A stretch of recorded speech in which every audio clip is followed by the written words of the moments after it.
What's up, YouTube? Welcome back to another video. If you don't know who it is, it's Matthew, also known as Matthew Tambo, King of Tambo, probably go by many names. Today's video is another reaction video. And, you know, I just got off work. You already know, if you could see it. And I want to jump right into this.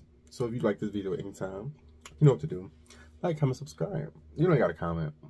You just do the other two. And hit that ring, not that ring, hit that bell if you want to be notified about any videos I post.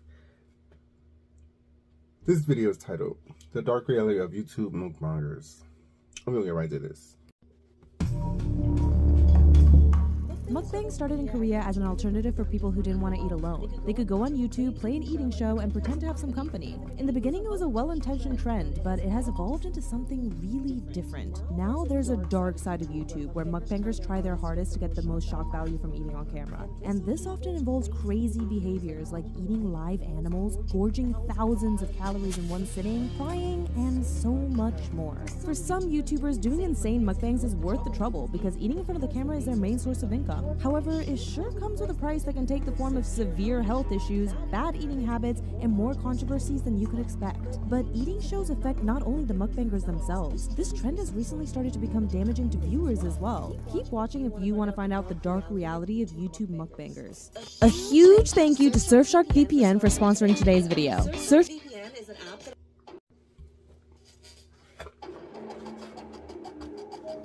different trends within the mukbang community. There are those who make ASMR content, others who do eating challenges, and even people making a sexy spectacle out of their meals. There are also the ones who eat seafood because the noises of slurping and crunching of shells is very appealing for some people. Among these, the most controversial one is So Young. She's a Korean YouTuber with over 5 million subscribers, and she has been severely criticized for some of her videos. So Young usually films herself eating live animals like octopuses, prawns, and different types of fish. She makes a spectacle out of it, screaming, jumping, and looking scared, while the animals squirm and move before she eats them alive. You may argue that eating live animals is a cultural practice in Korea, but some people have tried to prove that wrong in So Young's comment section. While it is true that live octopus is considered a delicacy in Korea, the way So Young eats it is unnecessarily cruel to the animals. There's a video made by Munchies where a Korean chef shows the way to prepare this dish. It involves quickly killing the octopus before serving it, so when people start eating it, the octopus is already dead. Its legs keep moving, but only as a nerve reaction, and not because it's suffering.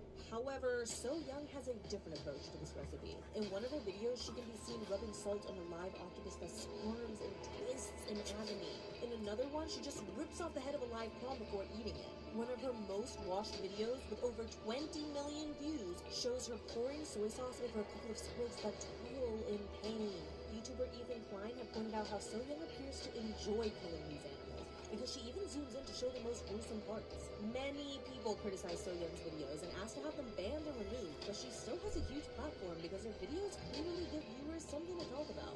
But the shock value that this type of content creator wants to achieve is not limited to animal cruelty. Some mukbangers engage in dangerous eating habits that are harmful for themselves and also for their audience.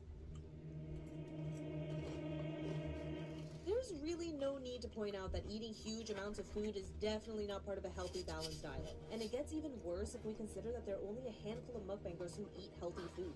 Most eating shows involve people eating fast food like pizzas, hamburgers, and lots of hot Cheetos. This is a problem for content creators because there are studies that show that having a mukbang diet can heavily affect our brain health and even contribute to making people angry and violent. Apart from that, consuming large amounts of food on a regular basis can stretch a person's stomach, making it harder for them to feel satiated and contributing to their weight gain. And it's not only the quantity of food that people eat, it's also the ingredients. Some mukbangers do challenges that involve eating extremely spicy food, and this can have serious consequences on their health. Nikocado Avocado, one of the most infamous mukbangers out there, has admitted that eating very spicy food makes it very hard for him to fall asleep. I can't fall asleep because I feel like my digestive tract is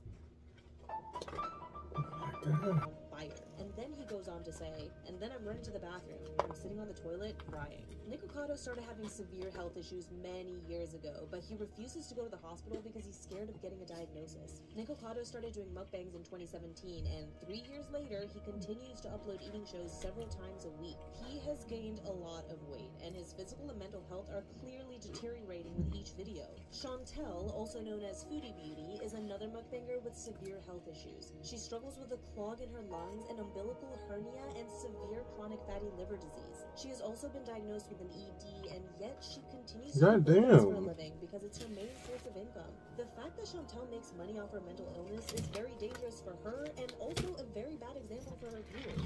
Amber is another controversial YouTuber who often makes mukbangs. She initially started her channel to document her weight loss journey, however, she has only become heavier ever since. Last year, Amber was diagnosed with uterine cancer, a condition for which obesity is a risk factor. But she also continues to do mukbangs and eat unhealthy food because these videos bring her the most views. Videos by Chantel, Nicocado, and Amber often get more dislikes than likes, and their comment sections are plagued with criticism. For the most part, these YouTubers don't have fans, but rather haters that point out how wrong it is that they make money out of broadcasting how they harm their health. But even if their audiences are made of hate watchers, they still have thousands and thousands of followers. You may wonder, how come these people get so many views if they're so hated? And the thing is, it's like watching a car crash. It's terrible, but very hard to look away. Sick, isn't it? But even if some mukbangers are hated, others are bullied themselves. Nicocado, for example, has been accused of hating on fellow mukbanger Steven Sue because she didn't want to trash talk another mukbanger called Victoria Wang.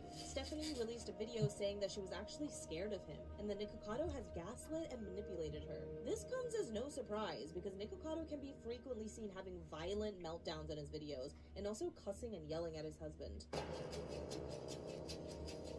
There's also a very adult side to mukbangs. On the one hand, there are videos of dainty and pretty women eating huge amounts of food, but there's also a dark kink where people obtain pleasure from watching women gain weight until they become immobile. This explains why some mukbangers have decided to do adult modeling, and some have even opened OnlyFans profiles. Nicocado has one, Amber recently opened one, and to the surprise of no one, Trisha Paytas is also out there. Trisha is the person who allegedly popularized mukbangs in the US YouTube community. Her content has always been directed to adults, and mukbangs are no exception. Some of her eating videos are titled, "Watch Hot Girl Eating Buffalo Wings. Must watch, so hot!" And there's even another one called After Pizza Mukbang, where she explains that she just made an adult video involving pizza and ate the pizza afterwards. But for Trisha, mukbangs are so much more than a sexy spectacle. She uses them to rant about her personal problems and her dramas with other YouTubers. Trisha has been very open about how she uses food to cope with her emotions, and she's not the only one. Many people use their relationship to food as a coping mechanism, and it can go two ways. Either they stop eating altogether or severely overeat. None of these extremes is good or healthy. However, people have found a way of making a living out of eating on camera or starving themselves for the whole world to see. More than eating shows, this type of content has become more of a health deterioration show, and morbid as it is, people seem to enjoy it. The saddest part is that watching someone binging in front of a camera can also be very triggering for potential viewers, and it can normalize overeating. However, for some people, mukbangers are an example of what not to do. If you look at the comment section of people like Foodie Beauty, Amberlyn Reed, or Nicocado, you'll see that several of their viewers consider them reverse inspiration, and they're motivated to lose weight and eat healthy because they don't want to look like them. On a brighter note, not everything about mukbang is dangerous and terrible. Some people think that this trend could actually help those who suffer from undereating and encourage them to consume more food, or feel like they have company during meal times. In addition to that, some people with issues like lactose intolerance or gluten allergy can enjoy watching people eat foods that they can no longer have. Sadly, the negative sides appear to outweigh the possible benefits. People on the internet believe that this type of content should come with trigger warnings, not only because of the disordered eating behavior, but also because of the graphic clips of animal cruelty on videos like So Young's posts. The truth is that mukbangs are a very popular trend that's probably going to be around for a long time, so it's up to each person to decide if they want to watch them and which type of mukbangs they will watch. Let's just hope all mukbangs in the future are safe and entertaining for content creators, their viewers, and in the case of So Young, their food. Do you watch mukbangs? Which kind of mukbangs do you like? Let me know in the comment section down below. Don't ignore. Alright, y'all, that's all for this video. You already know what to do. I don't gotta tell you what to do. But yeah, I'm part of that community. I'm not part of the bad side, because, you know, I'm not overweight. I'm pretty skinny for myself. But, yeah. Let me see what you think. Is there even such thing as a bad side? Well, she just said. But I'm gonna let y'all go. And I'll catch y'all in the next video. I'm out. I need an outro. I need like a song. Somebody should make me a song that says just. Anyway,